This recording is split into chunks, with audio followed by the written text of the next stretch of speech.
I find the experiences of autistic women far more relatable and far more representative of my experience than those of autistic men. I mean, there's certainly, that's not a hard and fast difference, and there are autistic men that I do relate to and feel like their experience is like mine, but in general, my experience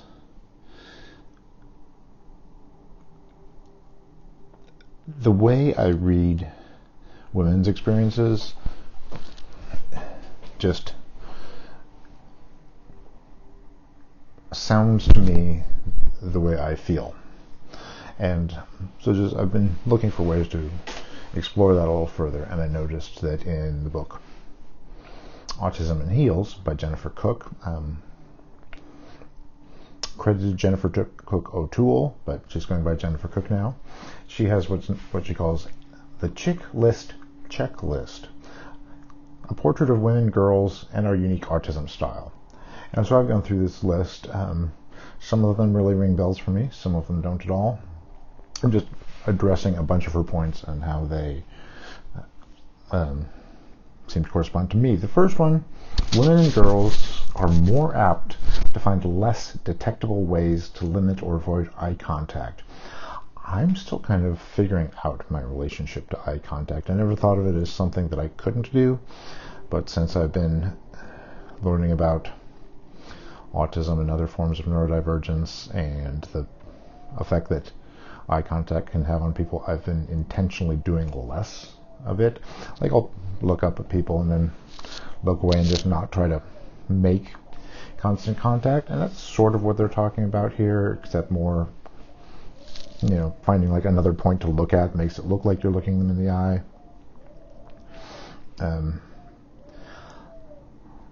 There's some others in here that didn't really ring bells for me, but it says, unlike our male counterparts, it's the level of intensity and almost professorial knowledge about our special interest, rather than the interests themselves, that set us apart from neurotypical peers. And that's an interesting thing for me to think about.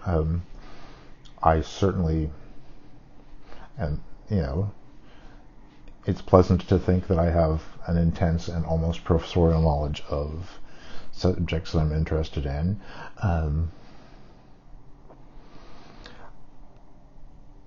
Like it says, do the interests themselves, do they set me apart from neurotypical peers?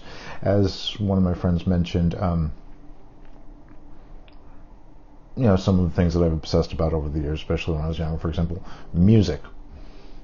That's a very common thing for young people to be into. I like to think that I'm more into the lore and background of it than some people, but it's really hard to compare that kind of thing. She lists a variety of timeline of what she calls frequent passions or special interests among women. Some of them, like Disney, is totally not my thing. Others, interesting, she says, the first she lists is genealogy and timelines. And that makes me think of a few different things. One is that I frequently say that numbers mean nothing to me, and I don't remember numbers, except the one thing I can remember is years.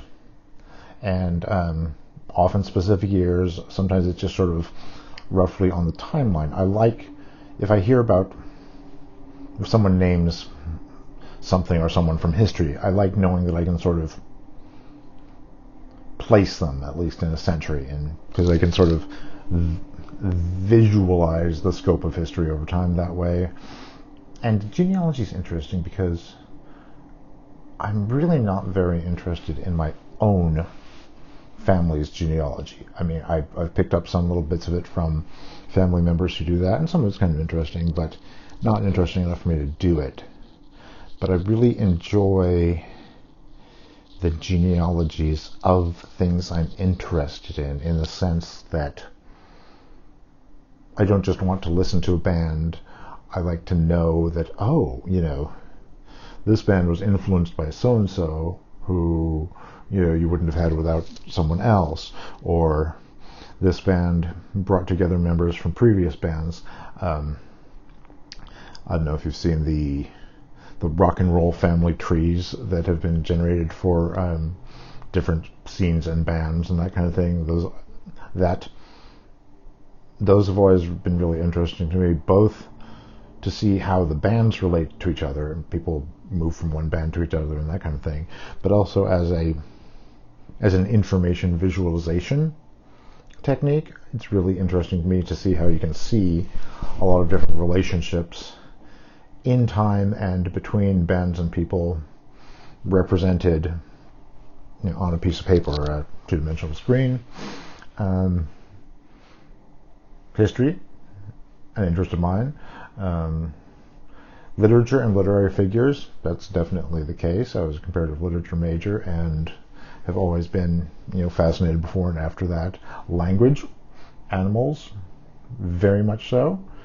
Anime and fashion, not so much. Music, definitely, as I've mentioned before. And theater, I haven't been involved in the creation of plays, theatrical events, since I did school plays in elementary school, but I used to review plays regularly. It's definitely something that is of interest. An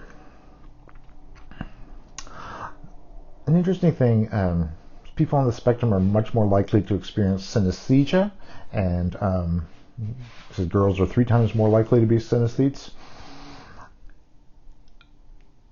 I definitely have synesthesia envy, I would say. It's a fascinating topic to me. I would definitely say I don't have the kind of what you think of as sort of a classical synesthesia, like the letter B is blue to someone, the number 3 is yellow or female, or I don't have those kind of correspondences that people do, but there are other ways that I feel there's sort of sensory interaction.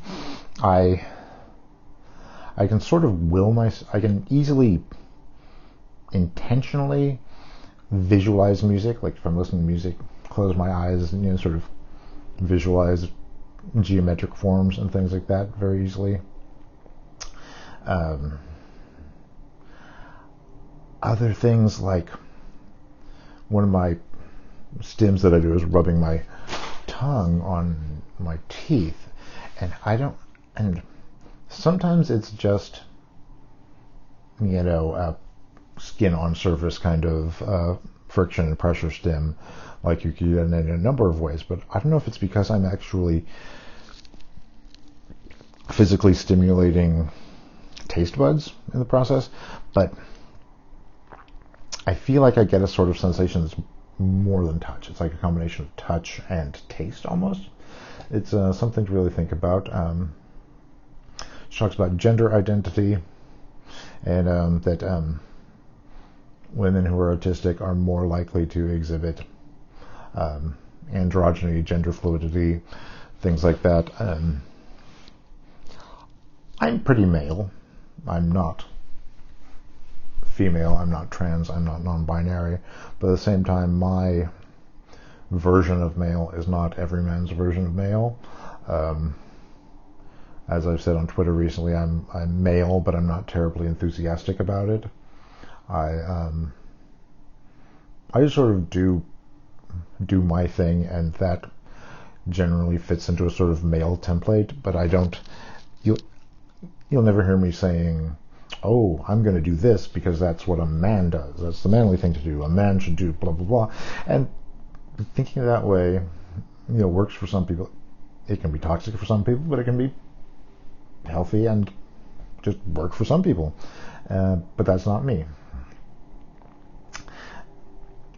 She talks about scripting from favorite TV shows, books, plays, and movies. This is one of the idea that she touches on this in other places, which is a fairly common thing, is people using stories, television, etc., books, etc., to learn how to be, to sort of learn how to be a person, how to interact, how to be social, how to relate to other people.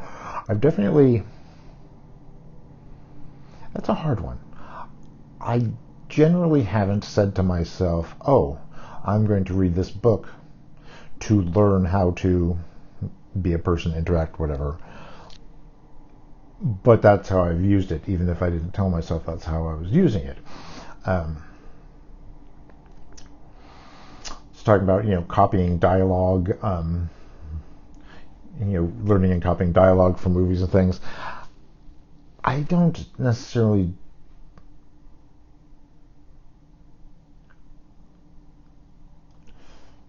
I kind of do. I mean, I like quotes and memes and callbacks. I'm always, like, my wife and I are frequently,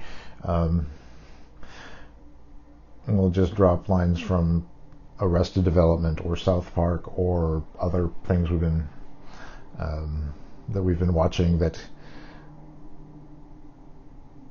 certain lines, certain bits of stories are just sticky, as people like Seth Godin said in that sort of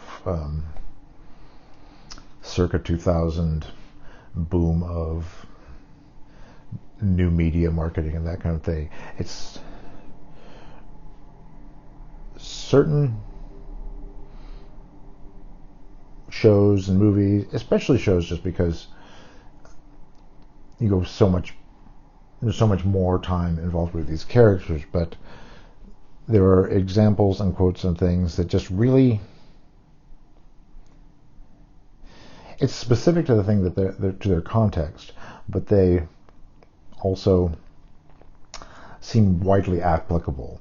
And I mean, it's the same tradition as, when you would quote Shakespeare. If you're in a situation where something seems metaphorically rotten, something is corrupt or broken, you'd say, oh, there's something rotten in the state of Denmark. And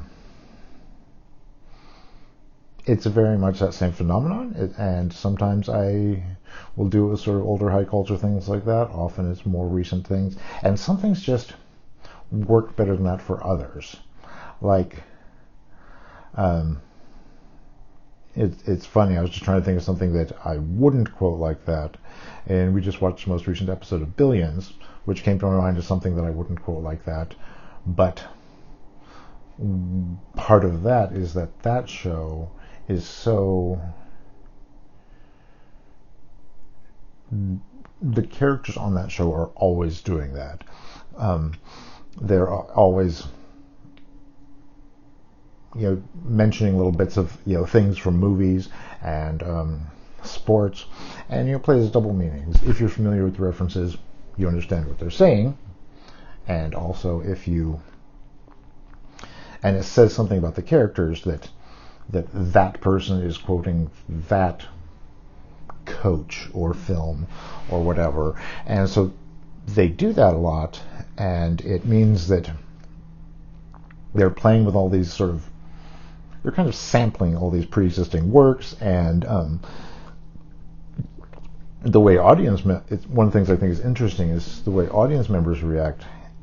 Everyone will have a slightly different reaction, not just because we're all different people with different life experiences, but those different life experiences include different works of art and entertainment and sports and other culture we've been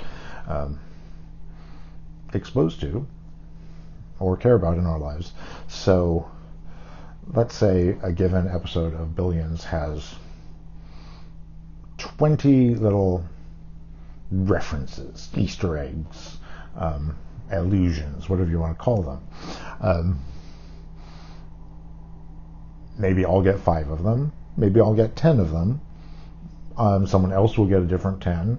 Some will only get a few, but they may be ones that are crucial to the story. So I just think it's interesting when you like I said earlier, people will always have different reactions to the same work of art or entertainment, but it sort of adds another layer when it's rich with callbacks to other cultural things. And I've been going for over 15 minutes, so I'm going to leave it for there and come back to this another time.